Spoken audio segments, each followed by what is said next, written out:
Greetings, YouTube. Today we're talking about Dylan Dog, Dead of Night with Brandon Roth. Now, I had seen the trailer for this movie, and then when it was released, it didn't get great reviews, but then it completely dropped off the radar. I mean, like, completely. I forgot this movie existed, utterly. And then I stumbled upon it for $4 at a flea market. So I thought, okay, $4, it's a DVD, it's a Blu-ray. I'm like, what the heck, I'll give it a shot. It's kind of got that almost generic kind of, horror hero kind of thing going on. And the little blur in the back is full of action, comedy, snippy one-liners, and some heavy-duty monster fright by Stacy Lane Wilson of Horror.com. Do not trust Stacy's opinion. Alright, now, the first thing I noticed right out of the bat is this thing looked cheap. Really cheap. Like, television series cheap. Actually, I have seen television series that looked better quality as far as the video quality than this film right here. I mean, this thing looked worse than some episodes of, like, Buffy I have seen. The early stuff, before they began to roll and get some real budget. It did not look good. Apparently this is based on an Italian comic. I have no idea how the Italian comic is and how much it differs between the American version of this. Literally, it's set in America, but it's also made by Americans, and the Italian comic. So I have no opinion about the Italian comic. It could be its own thing, and it could be wonderful. I'm telling you about the movie I saw. And the opening scene is our main character, Dylan, lying on a sofa in his detective office, in his PI office, playing a clarinet. So right off the back, you're way too quirky. Okay, right now you're going quirky. Then we have a guy who puts a gun to his head, and he's completely nonplussed by the whole issue. Not only is he nonplussed, but now he talked the guy out of shooting him, he talks the guy into hiring him. Then I find out he drives a beat-up convertible Volkswagen Bug. One of the original from the 1960s. Again, too quirky. Just too quirky. Then over time, the story begins to reveal itself. At least they did that fairly well. But at its heart, this is a film noir detective. Mickey Spillane. That's what this is, including the voiceover. And I got no problem with voiceovers if they're done well. I did not think this was done well. There has to be a separation between dialogue and voiceover. Philip Marlowe, even Blade Runner for a modern version of that. There has to be some kind of separation. You have to understand. There has to be a beat that okay, you come out of the dialogue. You're now listening to the ambient sounds, and then the voice comes over. Voiceover comes in. And if it's done well, it is seamless. But for this, it's like the dialogue stopped, and in the amount of time that you would expect someone to take a breath between words in a conversation, the voiceover hit. And it was jarring in some way. There wasn't enough space. Okay. So, again, I don't mind voiceovers. I don't think it was very well done here. We find out that Dylan, at one time, was the supernatural security guard. That all of the supernatural forces in his zone, I had to imagine there's more than one of these guys, but in his area, his city, essentially made him put him in charge of investigating crimes between them to keep the peace. So instead of there being vendettas and clan wars between zombies, werewolves, and vampires, our main three supernatural group of beings, he was there to keep the peace. But he had eventually left the job. And apparently no one had taken it. There was no one who'd filled that position, which made absolutely no sense. If that job needed to be filled while he was active, if he retires because his wife was murdered by a vampire, and he exacted revenge, which kind of means that he is now biased, someone else needs to step in. So there's massive plot holes.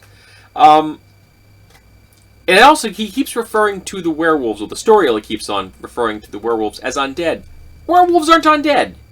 They, in fact, refer to the fact that the werewolves breed. They have family lineages.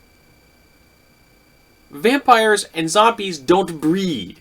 They can create more of their own through biting people, but they do not breed. They do not pass down genetic information from one generation to the next. Werewolves do. They're not undead. But they constantly refer to them as undead, which makes no sense. And the special effects on the vampires, they looked fine. You know, pointy teeth, nothing big there. There was and the special effects to make someone look fast or look stronger than normal. That's dirt cheap and nothing. It's hard to mess that up. I could do that here through this cheap camera if I really wanted to. The zombies did a little more elaborate makeup, rotting bits, missing limbs. Did a decent job. And I'm not a person that likes zombies. It can give me nightmare fuel. I had no problem with the zombies in this movie. The werewolves, though, looked cheap. They looked worse than the original Howling werewolves. Okay? I mean, as far as... we've made massive technical advantages. I had a roommate that could pull off better-looking werewolves than this production. Alright? And he was a pure amateur at that point in his life. And he could pull a better werewolf off. And apparently there's a vampire trying to pull off some big plot where he's trying to... take over the world and eliminate all his competition, so only the vampires are around, and they're in charge of the humans. Or maybe he may even wipe out the humans, too. Why would you do that if you're a vampire? You need humans, otherwise you die. Or you at least starve forever. You don't have any more food. So, the storyline was not deep. But then again, many comic book storylines aren't deep. I'll give you that. And there are some plot holes, like, for example, they said, this monster we're going to create cannot be killed, and like 4 lines later, this is how you kill it. Oh, yeah, whatever. You get bit by a zombie, you become a zombie, get bit by a vampire, you become a vampire. So they'll just kind of, you should kind of figure that out. I will just say a couple nice things. He carried a break 6-shot revolver, so shells pop out, which is kind of a nice visual. And he carried multiple rounds, silver rounds for werewolves, wood tips rounds for vampires, and dum-dum bullets for zombies for headshots. Now, as you can see, I'm talking about these monsters, which means the monsters exist in our world, which is bullshit. Because if monsters exist to the degree that they do in this universe, in our world, there's no way to hide them. Not only do you have vampires and werewolves and zombies, which would all be incredibly useful to every government on the planet, you also have something called ghouls, which is humans who are addicted to vampire blood as a drug. Nice. I actually like that. Vampires using their own blood as a drug. That was clever, I'll give you that. I had never thought of that. Very good. Makes people hyper, stronger, tougher. Turns them into asses, basically. They showed the kind of kind of berserker thing going on there. Apparently it's a really good high. There's no way to hide that. None! They're too useful. What government wouldn't want vampires, werewolves, and zombies working for them? Because the zombies have learned how to make themselves blend in with the general population.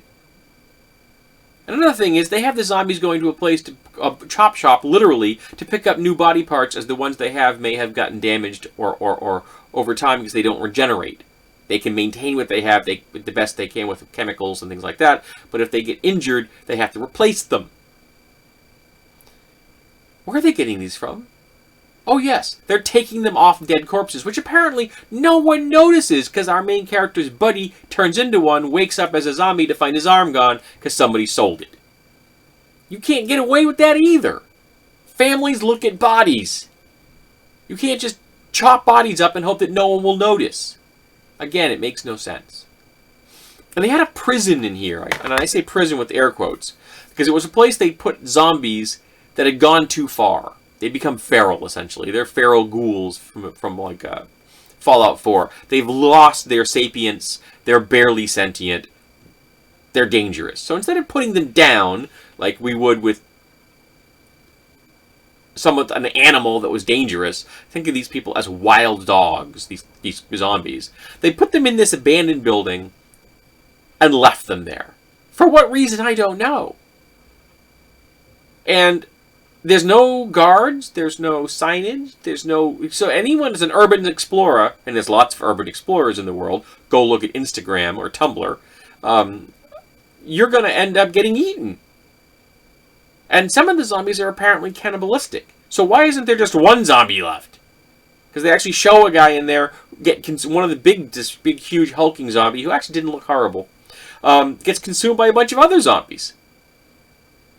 So why are there any zombies in this building left except for one? Which would be really strong and dangerous. So yes, this film makes no sense. The acting is wooden. Roth showed an acting range of about that wide. And everybody else is along the same line. There was a stupid love interest, which we didn't need, even though one of the main characters was a woman. There's no reason you have to have a love interest between two characters. It is not necessary. She's a monster hunter, which is supposed to be a bad thing, because, these intelligent creatures all want to be left alone, and so monster hunters are viewed as bad. But in a world where these things are dangerous, maybe monster hunters make sense. Now, I'm willing to cut anybody's slack. I don't care where you are. If you're a vampire, werewolf, or zombie, if you're not causing problems, awesome. But if you are causing problems, we need to do something about that. Maybe a monster hunter is the answer. I'm not sure.